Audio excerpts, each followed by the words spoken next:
Motion part 14 में topic है acceleration किसे कहते हैं।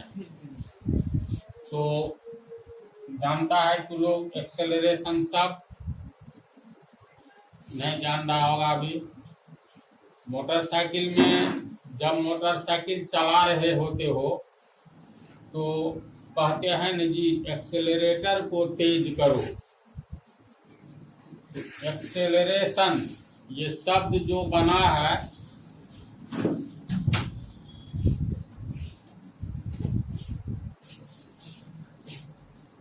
एक्सेलरेट से, इसका अर्थ होता है, देखो, समय के साथ तेजी लाना एक्सेलरेट का अर्थ होता है। जैसे तुम बाईसाइकिल चला रहे हो, अब इधर क्लच छूटा जा रहा है, धीमा गति से 10 किलोमीटर प्रति घंटा की रफ्तार से चला रहे हो, तो कहा जाएगा अपनी चाल को एक्सेलरेट करो, यानी तेज करो ताकि जल्दी पहुंचे। तो मोटरसाइकिल में, स्कूटर में, ये सब में जो एक्सेलरेट शब्द से बना है एक्सेलरेशन, इसी से बना है एक्सेलरेटर, जिसका उपयोग मोटरसाइकिल में कम बेसी करने में होता है जी। तो परिभाषा बतलाते हैं, फिलहाल ये समझो, इसको या त्वरित करना यानी तेज करना, इसी का लिखो, इसी का मीनिंग लिखो। तो तुरंत की परिभाषा समझने से पहले तो लोग एक दूसरी बात पर ध्यान दो ताकि तुरंत को समझना आसान हो जाए। ये मान लो 10 अगस्त है तारीख, समझा। तो 10 के बाद अगस्त के लिए ए का प्रयोग कर रहे हैं। 11A यानी 11 अगस्त, 12A 12 अगस्त, 13A 13 अगस्त, 14A 14 अगस्त, समझा। 10 से पहले 9 अगस्त, 9 से पहले 8 अगस्त, इससे पहले 7 अगस्त, इससे पहले 6 अगस्त। 10 अगस्त के दिन कोई आदमी या मान लो कोई जाता है सब्जी खरीदने के लिए, तो 10 अगस्त के दिन सब्जी का दाम रहता है 20 रुपये किलो। परवल मान लो 20 रुपये प्रति किलो परवल का रेट। इससे एक दिन पहले कितना था, तो ये 18 रुपये प्रति किलो, रुपये प्रति केजी किलो परवल। ध्यान से देखते जाओ। इससे एक दिन पहले 8 अगस्त को क्या रेट था, तो 16 रुपये प्रति किलो। 7 अगस्त को 14 रुपये प्रति किलो, और फिर 6 को 12 रुपये प्रति किलो। समझा हम क्या कहे। ये परवल का रेट 11 अगस्त को ये हो गया 22 रुपये प्रति किलो, 12 को हो गया 24 रुपये प्रति किलो, ये हो गया 26 रुपये प्रति किलो, इतना ही तक मान। तो 10 अगस्त के दिन से अगर हम लोग बात करें तो परवल के रेट में कितनी वृद्धि हुई है, बोलो।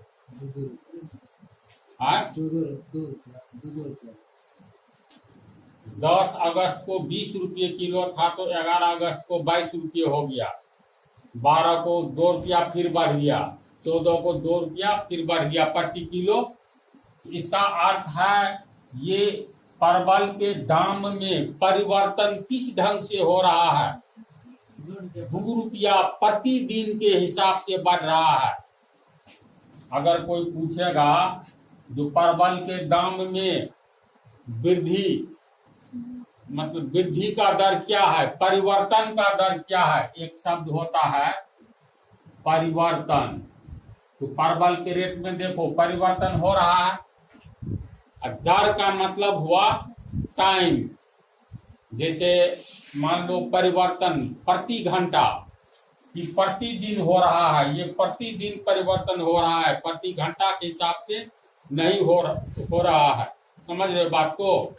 या परवल का रेट प्रति सेकंड के हिसाब से नहीं बढ़ रहा है, प्रति घंटा के हिसाब से नहीं, बल्कि प्रतिदिन। तो ये प्रतिदिन का मतलब हर एक दिन है ना।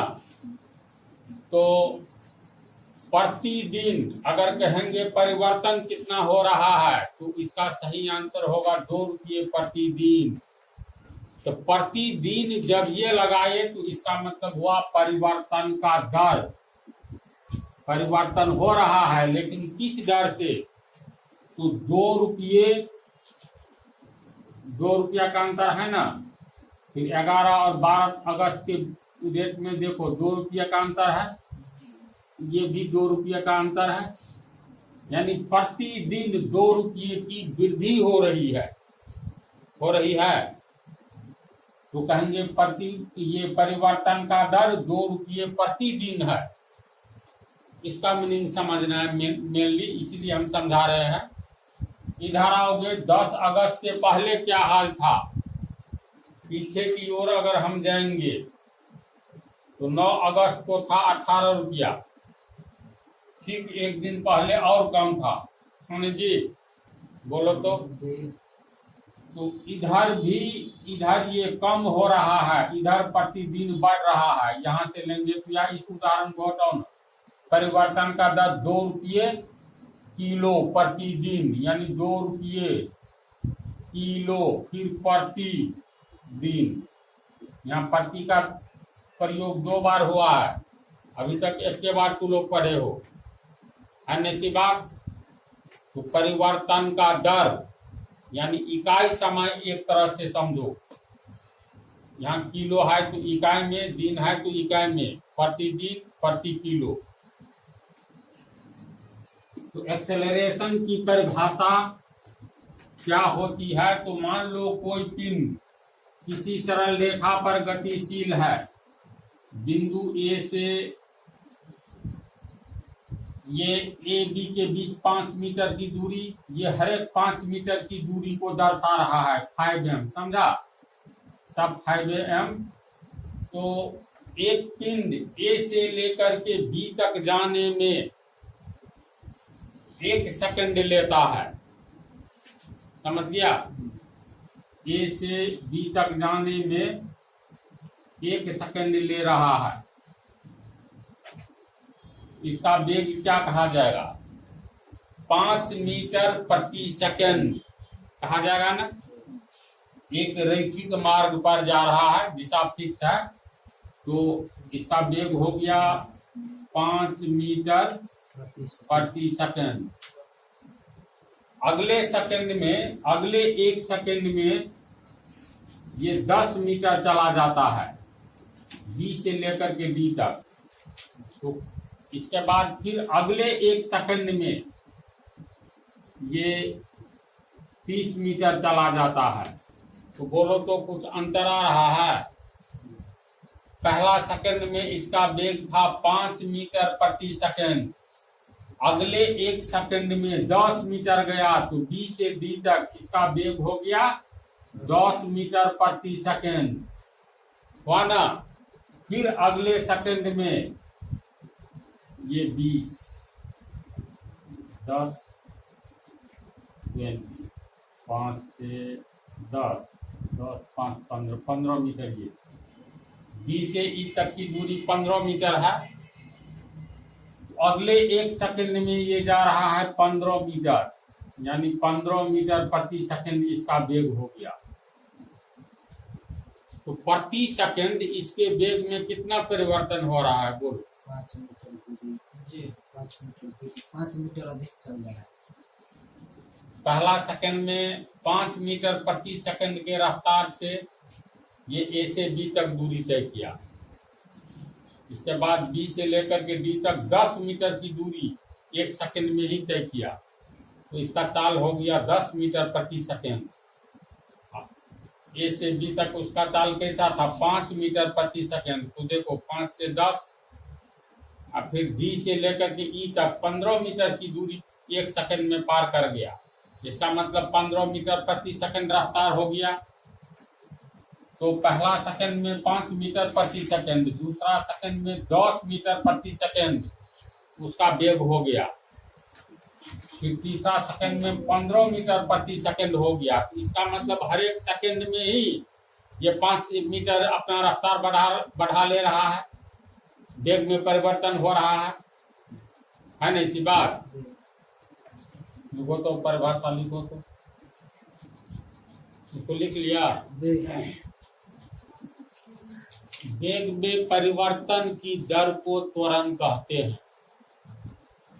तो मान लो कोई सरल रेखा है, कोई एक सीधी मार्ग है, किसी समय तुम लोग को ये बतलाए हैं u को कहा जाता है आरंभिक वेग, v को अंतिम वेग, तो सब नहीं बतलाए हैं। ये परिभाषा लिख लिया है, इससे नीचे समझ लो, उसको अलग से लिख लेना। जैसे स्टेशन पर गाड़ी जब खुलती है, तो ये बात ध्यान दो, जिस समय गाड़ी खुलती है उसका वेग कम रहता है, एक निश्चित दिशा में जाती है ना जी, वो धीरे धीरे उसका वेग बढ़ने लगता है, कुछ दूरी तय करने के बाद एक समान वेग से चलने लगता है, और जिस स्टेशन पर उसको रुकना रहता है उससे कुछ दूर पहले उसका वेग घटने लगता है। पता है ना सा? तो जिस समय गाड़ी खुली थी और जिस समय गाड़ी स्टेशन पर रुकी, तो खुलने के समय में किसी पिंड के अपने स्थान से यात्रा या गति प्रारंभ करने के समय में जो गति रहेगी, जो चाल होगा, जो वेग होगा, उसको कहेंगे प्रारंभिक चाल, प्रारंभिक गति या प्रारंभिक वेग, और इसको u से व्यक्त करेंगे, लिख देते हैं।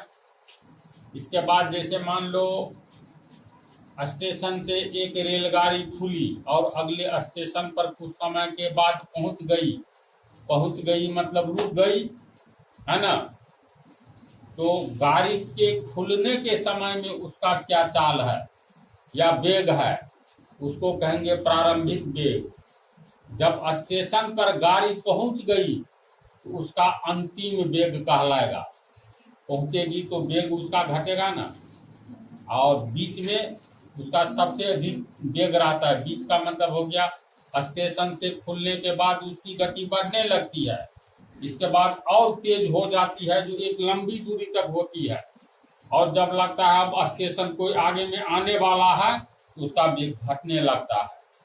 इसका अर्थ हुआ जिस समय गाड़ी स्टेशन से खुली और जहां पहुंची तो एक ही तरह का वेग तो नहीं रहा, तो इसमें दो तरह का वेग याद रखना है। एक प्रारंभिक वेग, खुलने के समय क्या उसका वेग था, या किसी पिंड के गतिशील होने के समय क्या उसका वेग रहता है, उसको कहेंगे प्रारंभिक वेग। और जिस स्थान पर पहुंचना रहता है तो उस समय उसका वेग क्या होता है, तो वो हो गया अंतिम वेग। जैसे क्लियर हो जाएगा, हिसाब बनाएंगे, फार्मूला वो सब बतलाएंगे तब। तो प्रारंभिक वेग का अर्थ समझ गया ना। इसके लिए हम लोग संकेत में u प्रारंभिक वेग को कहेंगे, अंतिम वेग को v से व्यक्त करेंगे। समझ गया? समय के लिए तो जान भी कर रहे हो कि ये तीनों को तुम लोग उतार लो। इसके बाद वेग में परिवर्तन की दर को त्वरण कहते हैं। हम फार्मूला के द्वारा इसको समझाने जा रहे हैं, इसको उतार लो।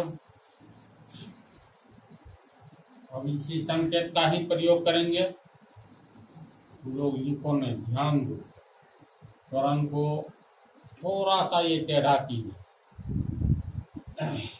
मान लेते हैं किसी पिंड का प्रारंभिक वेग u है, यानी कोई पिंड गतिशील है, तो हम लोग किसी गतिशील पिंड का प्रारंभिक वेग कुछ न कुछ तो होगा।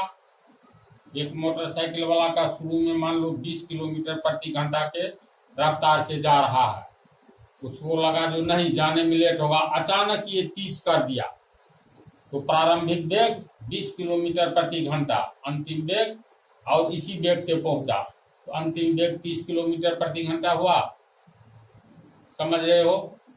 स्टेशन पर से गाड़ी खुली और उसका वेग हो गया या उसकी चाल हो गई 50 किलोमीटर प्रति घंटा, सिर्फ इतनी ही बात रहे तो इसका मतलब स्टेशन पर से गाड़ी खुली तो उसका प्रारंभिक वेग 0 था।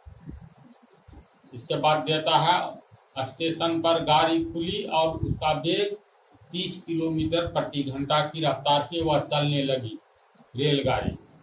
इतना ही में प्रारंभिक वेग अंतिम वेग पूछे तो चलने लगी 30 किलोमीटर प्रति घंटा की रफ्तार से अंतिम में, और विराम यानी 0 है, अब वो अचानक चलने लगी इस रफ्तार से तो प्रारंभिक वेग 0 हो गया। वो सब कोई कंफ्यूजन नहीं रहने देंगे, पहले कंसंट्रेट होकर के देखते जाओ। साइंस एक्चुअली 100% समझने वाला है, और एक्सेलरेटर का प्रयोग तू लोग धड़ाधड़ कर रहे हो मोटरसाइकिल पर। एक्सेलरेशन शब्द से बना है। एक्सेलरेट यानी एक तो जानवर जा रहा है या कोई लड़का दौड़ रहा है, मारो एक मुक्का पीछे पीठ पर और तेज गति से दौड़ने लगेगा, तो एक्सेलरेट कर लिया अपने मोशन को। तो खैर वेग में परिवर्तन की दर को त्वरण कहते हैं। वेग में परिवर्तन की दर त्वरण कहलाता है। तो इसका अर्थ वेग में परिवर्तन की दर का क्या अर्थ हुआ, जिसका नाम त्वरण करना है। सिर्फ इतना ही में त्वरण कहते हैं किसको, तो वेग में परिवर्तन, इतना ही नहीं है, वेग में परिवर्तन की दर को त्वरण कहते हैं। यानी यहां तक सिर्फ वेग में परिवर्तन रहता तब तो कोई बात ही नहीं थी, कारण वेग में परिवर्तन का दर कितना है। आलू मिल रहा था 20 रुपये किलो, अब मिल रहा है 30 रुपये किलो, तो उसके मूल्य में परिवर्तन का दर कितना है, 10 रुपया प्रति किलो वृद्धि हुई ना 1 किलो में। तो एक यानी इकाई में निकाल लोगे तो उसी को कहा जाता है दर। जैसे 200 रुपया पर एक वर्ष में, हाँ चलो 200 रुपया पर एक वर्ष में 20 रुपया ब्याज लगता है, 20 रुपया ब्याज। तो कहेगा ब्याज का दर क्या है, तो दर का मतलब हमेशा इकाई में निकालना है। यानी 200 रुपया पर एक साल के लिए तुम लोगे तो बैंक तुमसे 20 रुपया इंटरेस्ट ले रही है 200 रुपया पर, तो ब्याज का दर क्या है, यानी 200 रुपया पर 20 रुपया, इसीलिए 1 रुपया पर, इसीलिए 100 रुपया पर। जैसे 200 रुपया पर 20 रुपया ब्याज ले रही है एटिक नियम से, इसलिए 1 रुपया पर 20/200, इसीलिए प्रतिशत में निकालेंगे 100 में, इसीलिए 100 रुपया पर, तो 20/200 गुने 100, 100 दूनी 200, 10, यानी 100 रुपया में 10 रुपया, यानी कहेंगे 10% ब्याज का दर है। ब्याज का दर का मतलब हमेशा यूनिट पर निकालेंगे, प्रति 100 एक यूनिट है, हाँ जी, एक यूनिट है प्रति सैकड़ा, यानी 100 को प्रति सैकड़ा कहते हैं ना, पर सैकड़ा। तो ब्याज इसी तरह है, इसमें ब्याज का दर इकाई समय में समझो, ये इकाई पर निकाला गया है। इसमें भी वेग में परिवर्तन की दर यानी प्रति सेकेंड कितना परिवर्तन हो रहा है वेग में, ये इसी को कहा जाएगा त्वरण। तो मान लो किसी पिंड का प्रारंभिक वेग u है, जैसे ये AB सरल रेखा पर मार्ग पर कोई पिंड गतिशील है, इसी समय यहाँ पर ये पिंड है, इस समय इसका प्रारंभिक वेग u है, समझ गया। और यहाँ जाता है, इसका अंतिम वेग हो जाता है v। यहाँ से यहाँ जाने में कुछ समय लगा, तो मान लो t सेकंड लगा। बात को समझ रहे हो कि ट्रेन किसी मार्ग पर गतिशील पिंड का बिंदु A पर, या हाँ चलो ये बिंदु A है और ये B है, क्योंकि वेग है तो दिशा दिखला दो, यानी पिंड बाईं ओर से दाईं ओर गतिशील है। तो मान लो किसी समय एक पिंड का बिंदु A पर प्रारंभिक वेग u है, मान लो 10 किलोमीटर प्रति घंटा हो या 5 मीटर प्रति सेकंड ही हो, कुछ न कुछ ही गतिशील पिंड है तो वेग तो होगा। तो मान लेते हैं A बिंदु पर उसका प्रारंभिक वेग u है, तो A से B तक जाने में मान लेते हैं t सेकंड लगा। अरे 10 सेकंड, 12 सेकंड, 15 सेकंड कुछ लगा होगा। और V पर उसका ये अंतिम वेग कितना हो गया, तो अंतिम वेग हो गया v का मान लो 20 किलोमीटर प्रति घंटा। शुरू में ये था 12 किलोमीटर प्रति घंटा, बिंदु B पर इसका वेग हो गया, बदल गया 20 किलोमीटर प्रति घंटा। तो मान लिए A पर इसका प्रारंभिक वेग u है। अब t समय, ये t सेकंड के बाद नहीं, t समय के बाद, समय का मतलब हो गया इकाई समय, t समय में ये पिंड A से B पर गया तो इसका वेग हो गया v। t समय का मतलब 10 मिनट भी हो सकता है, 2 घंटा भी हो सकता है, 5 सेकंड भी हो सकता है। तो t टाइम के लिए प्रयोग किया जाता है, तो इसके लिए t प्रयोग करेंगे। क्या कहे हम तो लोग सुना ध्यान से। माना कि कोई पिंड एक गतिशील, किसी गतिशील पिंड का वेग बिंदु A पर u है, प्रारंभिक वेग, एवं t समय के बाद बिंदु B पर इसका अंतिम वेग v है। लिखो नहीं, अभी देखो, एक सीधी मार्ग का मतलब एक ही दिशा में जा रहा है तो वो वेग हो गया, और वेग में परिवर्तन की दर को त्वरण कहते हैं। इसीलिए हम भी यह माना कि किसी पिंड का एक सीधी मार्ग में, पंक्ति को समझो तो समझ गया। माना कि किसी पिंड का एक सीधी मार्ग में बिंदु A पर प्रारंभिक वेग u है, जबकि t समय बाद यानी कुछ समय के बाद बिंदु B पर इसका वेग v हो जाता है। यानी मोटरसाइकिल वाला ही जा रहा है तो यहाँ पर 40 किलोमीटर प्रति घंटा है, यहाँ पहुंचते पहुंचते 50 किलोमीटर प्रति घंटा हो गया, तो एक हो गया u। जब ये परिवर्तन होकर के 50 हुआ तो अंतिम वेग हो गया v। तो कुछ समय तो लगा होगा, 10 सेकंड के बाद हुआ होगा 50 किलोमीटर प्रति घंटा किया, कि 5 सेकंड के बाद, कि 15 सेकंड के बाद। अचानक नहीं ना, मतलब 30 किलोमीटर से अचानक एकाएक नहीं ना 50 पर कांटा दे देगा, वहां तक देने में कुछ समय, उस गति को पकड़ने में कुछ समय लगेगा। मान लो t समय के बाद बिंदु B पर इसका अंतिम वेग v हो गया, तो वेग में कितना परिवर्तन हुआ, v माइनस u हुआ। अतः वेग में t समय के बाद परिवर्तन हुआ, t समय के बाद, अतः वेग में t समय के बाद परिवर्तन कितना, v अंतिम वेग माइनस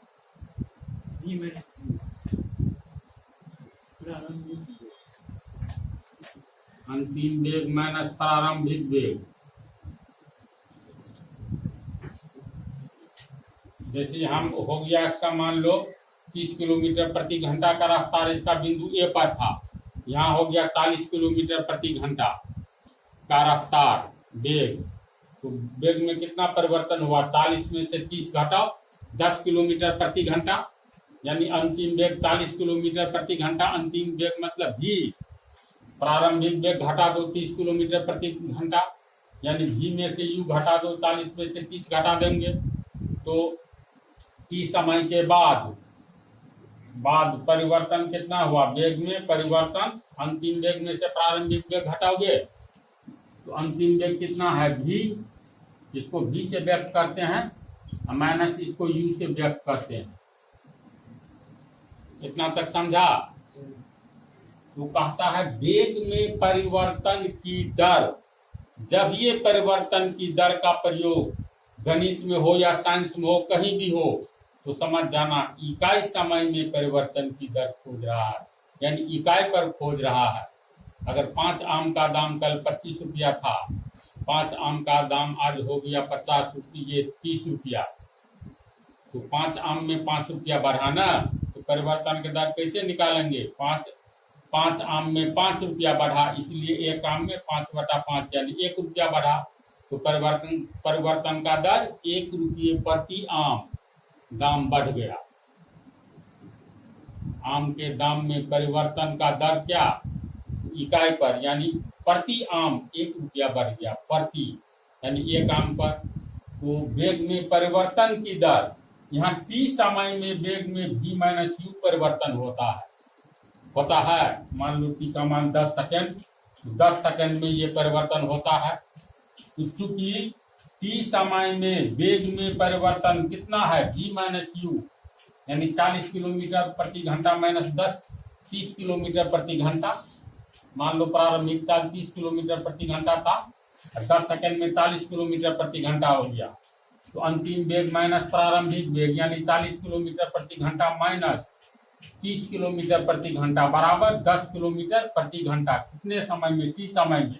तो मान लो ये 5 सेकेंड में हुआ, तो 5 सेकेंड में 10 किलोमीटर प्रति घंटा का परिवर्तन हुआ, इसीलिए 1 सेकेंड में जब ये 1 पर निकालेंगे ये परिवर्तन का दर निकल गया। समझा। लिखेंगे क्योंकि वेग में परिवर्तन समय में कितना होता है, v माइनस u होता है, v माइनस u है, इसीलिए वेग में परिवर्तन एक दिए तो इकाई समय में एक नियम से दायां बटा बायां, तो v minus u by t इतना है। तो देखो इकाई समय में परिवर्तन निकल गया। इकाई समय में वेग में, ये वेग में परिवर्तन है इकाई समय में, तो वेग में परिवर्तन की दर का मतलब इकाई समय में परिवर्तन।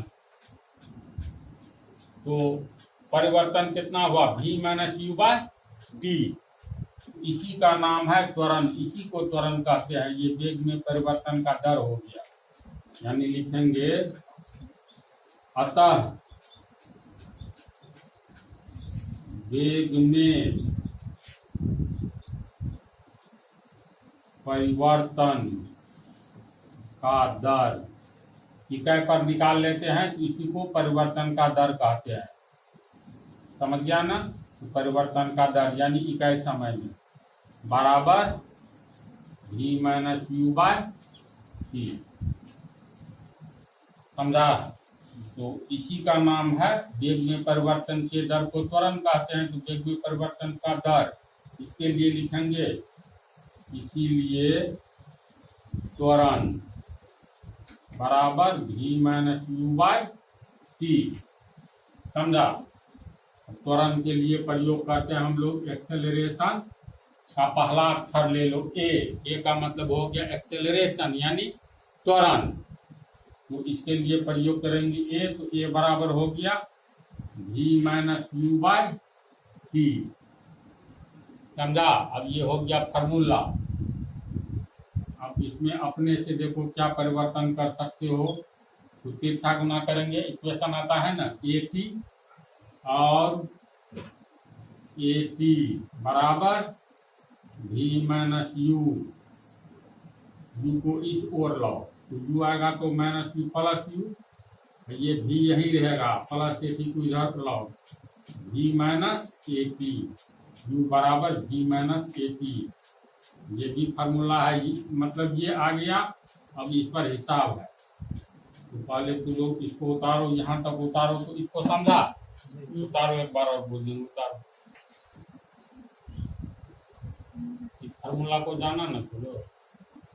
जैसे मान लो इसी पर एक को प्रॉब्लम देखो। देखो एक पिंड 5 मीटर प्रति सेकंड से गतिशील है, यानी 1 सेकंड में 5 मीटर जा रही है। यदि 10 सेकंड के बाद उसका वेग 15 मीटर प्रति सेकंड हो जाता है तो त्वरण का मान निकालें। तो सीधी सी बात है, यहाँ u बराबर प्रारंभिक वेग, शुरू वाला वेग ये है ना प्रारंभिक, 5 मीटर प्रति सेकंड, v बराबर 15 मीटर प्रति सेकंड, समय लेता है 10 सेकंड, t बराबर 10 सेकंड, है ना। इसीलिए ये बराबर अंतिम वेग माइनस प्रारंभिक वेग v minus q by t। v का मान हो गया 15 मीटर प्रति सेकंड माइनस u का मान 5 मीटर प्रति सेकंड बटा t हो गया 10 सेकंड। तो समान पद है, घट करके आ गया 5 मीटर प्रति सेकंड बटा 10 सेकंड, 1/2 1 1/2 मीटर प्रति सेकंड। और देखो नीचे में भी है प्रति सेकंड, तो यहाँ एस पर हो जाएगा। ये हम बतलाते हैं, पीछे में छूट गया यूनिट, यानी 0.5 मीटर प्रति सेकंड स्क्वायर ये त्वरण हुआ इसका आंसर। तो इसका यूनिट हम बताते हैं, इस हिसाब को फार्मूला से ऐसे ही बनेगा, ये शुरुआती हिसाब है ना। उतारो इसको।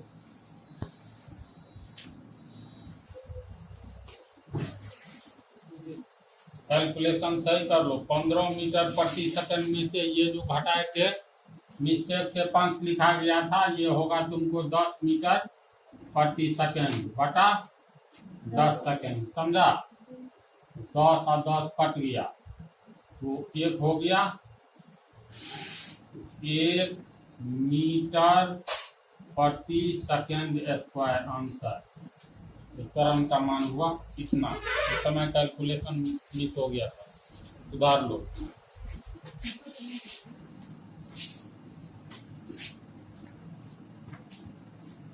त्वरण का ऐसा मात्रक कैसे निकालेंगे। कोई भी किसी का ऐसा मात्रक निकालने के लिए उसका फार्मूला लिखो।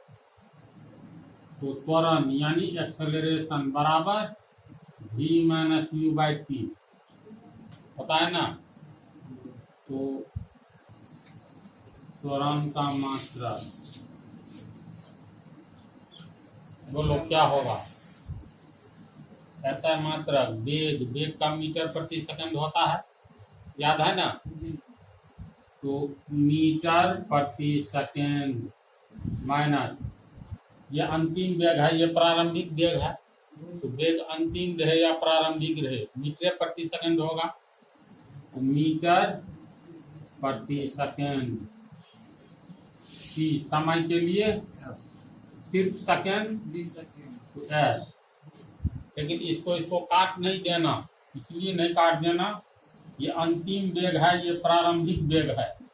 या तो अंतिम वेग अधिक होगा तब प्रारंभिक वेग कम होगा, तो आंसर आएगा प्लस में, आएगा ना। अंतिम वेग अगर मान लो कम है, ये है 5 किलोमीटर 5 मीटर प्रति सेकंड, अंतिम ये प्रारंभिक वेग था माइनस यू, प्रारंभिक वेग था तुमको 15 मीटर प्रति सेकंड, तब तो ये माइनस में आएगा, यानी वेग में परिवर्तन की पढ़ेंगे त्वरण का उल्टा क्या होता है। तो कहने का अर्थ ये, तू मीटर प्रति सेकंड में से मीटर प्रति सेकंड घटाओगे तो यहीं पर मान लो -10 मीटर प्रति सेकंड ही ना आएगा। सेम भी रह सकता है। हाँ सेम भी रह सकता है या शून्य भी आ सकता है। तो 0 मीटर प्रति सेकंड, यानी रिजल्ट मीटर प्रति सेकंड में से मीटर प्रति सेकंड घटाएंगे तो रिजल्ट में क्या आएगा, मीटर प्रति सेकंड ही आएगा। बोलो तो जैसे 50 रुपया माइनस 30 रुपया, अंत में संख्या में जो आवे 20 आएगा, है ना। रुपया में से रुपया घटाएंगे तो रुपया आता है। एक का वैल्यू कम रहेगा भी का और दूसरा का अधिक रहेगा, या इसका अधिक रहेगा तो इसका कम रहेगा, या दोनों का बराबर रहेगा तो 0 मीटर प्रति सेकंड। यानी वेग में परिवर्तन जो है शून्य है, नहीं हो रहा है, एक समान वेग से जा रहा है। ये सब बतलाने जा रहे हैं। ये मीटर प्रति सेकंड में से मीटर प्रति सेकंड घटा तो मीटर प्रति सेकंड ही होगा। इस बात को समझना है। बोलो समझा? ऐसे नहीं ये प्लस में है इसको काट कर शून्य कर देना है तो बात नहीं। कैसे समझ गया ना? बटा सेकंड। तो अब ये देखो मीटर ई हो गया प्रति सेकंड, यानी इसको लिखेंगे ना मीटर प्रति सेकंड, ऊपर वाला को लिखेंगे। फिर देखो ये बटा का मतलब हुआ प्रति, हुआ ना, तो फिर लिखेंगे कि प्रति सेकंड है, मीटर प्रति सेकंड, बटा के लिए प्रति, फिर सेकंड, उसी तरह बटा के लिए फिर प्रति सेकंड।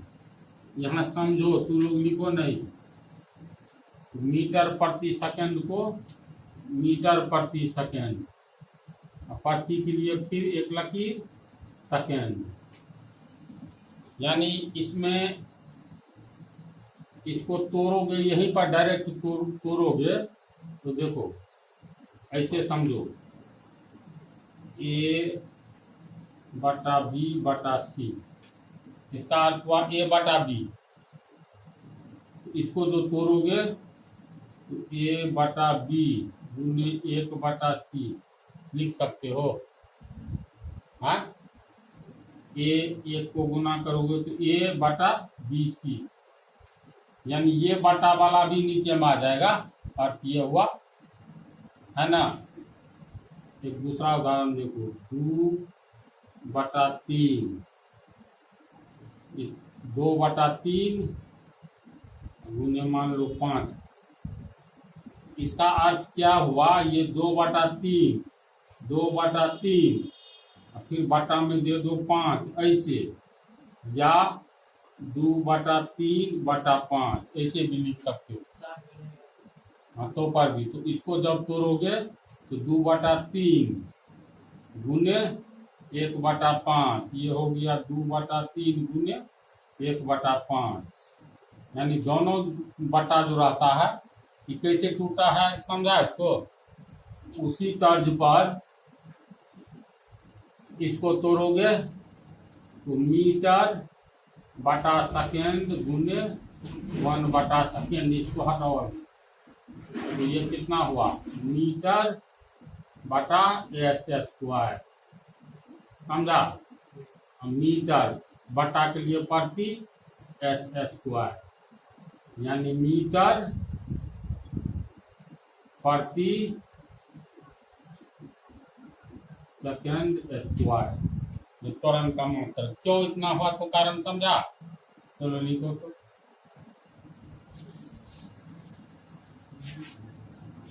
तो इसमें मुख्य रूप से तुम लोगों को त्वरण किसे कहते हैं?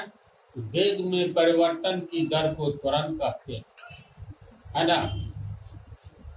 माना कि t समय के बाद किसी पिंड का वेग u से v हो जाता है, तो t समय में वेग में परिवर्तन अंतिम वेग माइनस प्रारंभिक वेग v माइनस u, क्योंकि t समय में परिवर्तन v माइनस u होता है, इसीलिए इकाई समय में तो परिवर्तन की दर हमेशा इकाई समय में निकाली जाती है। ठीक है, अगले पार्ट में तुम लोगों को बतलाएंगे त्वरण 2 तरह के होते हैं, एक समान त्वरण और असमान त्वरण। ये अगले पार्ट में बतलाएंगे।